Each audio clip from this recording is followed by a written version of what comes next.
Oi, amados, tudo bem? Blogueira esquerdista da Globes tenta de forma vergonhosa passar pano para a censura de Moraes contra nosso futuro presidente Flávio Bolsonaro. É massacrada ao vivo pelo Joel Pinheiro e quase chora no final. Vamos ver, mas antes preciso muito da ajuda de vocês. Está chegando as eleições e precisamos fortalecer essa comunidade de pessoas de bem que acreditam em Deus, na família e no nosso país. Então se inscreva no canal e mande para aquele seu amigo ou familiar que também luta pelo Brasil.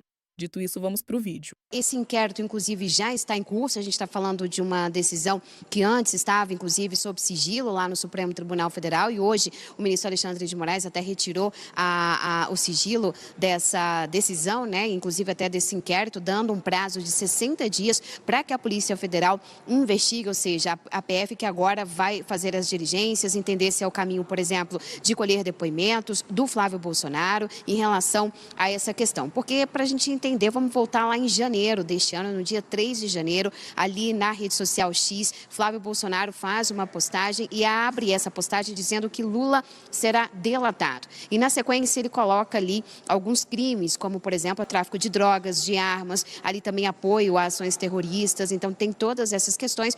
O senador Flávio Bolsonaro já se manifestou, ele também divulgou uma nota dizendo que causa estranheza a abertura deste inquérito e já te devolvendo, dizendo também que pode ser ali um cesseamento à liberdade de expressão e até mesmo ali a livre manifestação do mandato dele como parlamentar. As declarações do senador fazem uma alusão a fatos equivocados, né? Claro, Lula tem uma proximidade, teve uma proximidade histórica até com Maduro, com Hugo Chávez, mas Flávio Bolsonaro faz uma conexão que é equivocada, errada. Mas a gente está vendo, primeiro, que a nota de Flávio Bolsonaro joga essa abertura de uma investigação no fato de que o relator é Alexandre de Moraes, que foi sorteado neste caso. Não é aquele inquérito infindável das fake news que se incluiu ali. Ele foi sorteado nessa questão.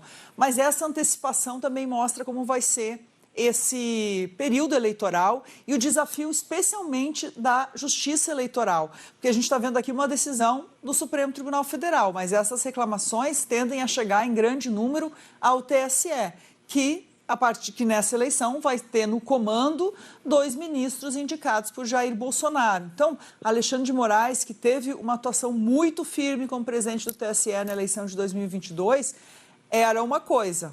A gente vai ter que ver o que vai ser também o TSE sob o comando de Cássio Nunes Marques e como vice-presidente também André Mendonça. Pois é, não é uma ação no TSE, não é diretamente ligada a questões eleitorais, mas ela tem um pano de fundo completamente eleitoral, sim. Vamos lá, num post de janeiro deste ano, ou seja, alguns meses atrás já, quando Maduro foi preso pelos Estados Unidos, Flávio Bolsonaro fez um post dizendo: Lula será delatado, é o fim do Fórum de São Paulo. Tráfico internacional de drogas e armas, lavagem de dinheiro, suporte a terroristas e ditaduras, eleições fraudadas, enfim.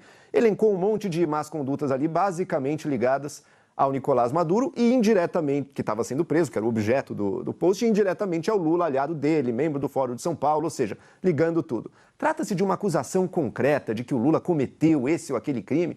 Também não. É uma ligação genérica de Lula com uma série de atividades criminosas. Mas a Polícia Federal viu aí meses depois, mas viu aí e pediu a abertura de um inquérito, o PGR foi favorável, Alexandre de Moraes concedeu, então vai ser investigado pelo crime de calúnia. É uma pergunta, qual vai ser a barra que um país coloca para investigar alguém por calúnia, sabe? Precisa ser uma acusação específica? Pode ser só uma associação mais genérica com algum crime?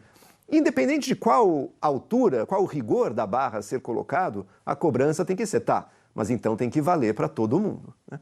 E quando se associa, como se fez recentemente, a coisa de um mês atrás, tinha, inclusive com figuras do governo, publicando post associando Flávio Bolsonaro ao crime organizado, às milícias do Rio de Janeiro. Vai se ter a mesma barra ali? Essa é a pergunta.